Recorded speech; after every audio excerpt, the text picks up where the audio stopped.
Mulheres devem permanecer em silêncio? Elas não podem ensinar? Por quê?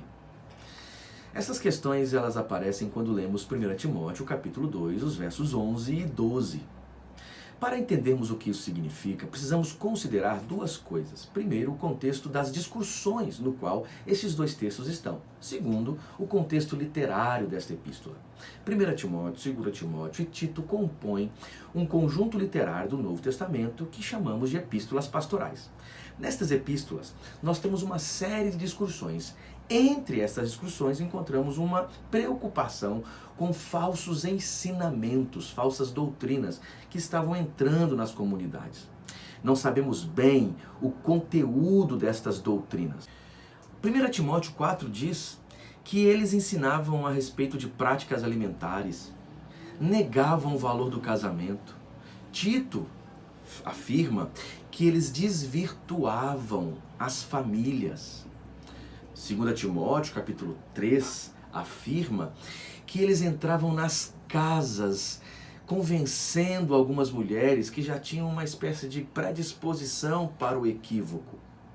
Estes detalhes todos deixados no texto nos mostram que esta falsa doutrina, ou estes falsos ensinamentos, tinham uma relação com o judaísmo legalista, um misticismo que negava o corpo, ao mesmo tempo em que eram disseminados esses ensinos nas casas, nos lares. É por isso que, de alguma forma, estas falsas doutrinas são relacionadas às mulheres nas epístolas pastorais. O lar, a casa, era o lugar por excelência da vida e do cotidiano das mulheres no mundo antigo. Então, provavelmente, um grupo entre essas mulheres havia aceitado e estava ecoando um conjunto de ensinamentos que, para os autores dessas epístolas, seriam uma chaga para as comunidades cristãs.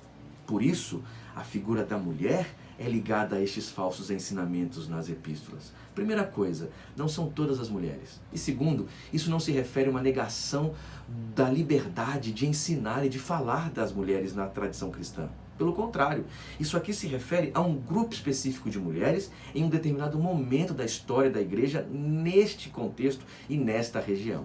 Por isso, é que encontramos essa afirmação de que as mulheres devem ficar em silêncio. Que mulheres são essas? Exatamente as mulheres seduzidas e que ecoavam essas falsas doutrinas. Além disso, o texto fala que elas serão salvas pela maternidade. Estranho isso, né? Para entendermos a ideia da maternidade, precisamos compreender o que está escrito no capítulo 4 de 1 Timóteo, que diz que estes falsos ensinadores negavam o valor do casamento, tornavam o casamento algo impuro, provavelmente por conta da questão sexual.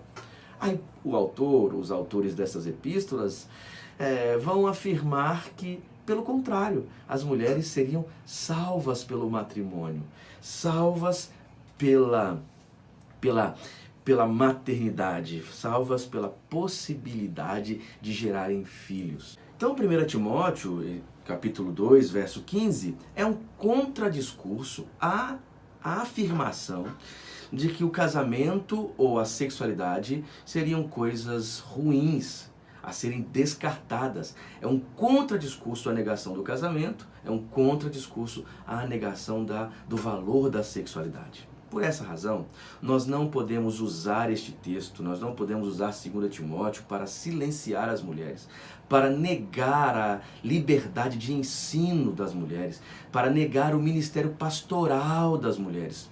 Esses textos que nós aqui estamos citando nos ajudam a entender melhor o contexto de disputas específicas e locais. Desta forma, usar 2 Timóteo, 1 Timóteo, até mesmo Tito, para não permitir que as mulheres ensinem ou para bloquear o ministério pastoral feminino seria um grande equívoco, uma violação do próprio texto bíblico.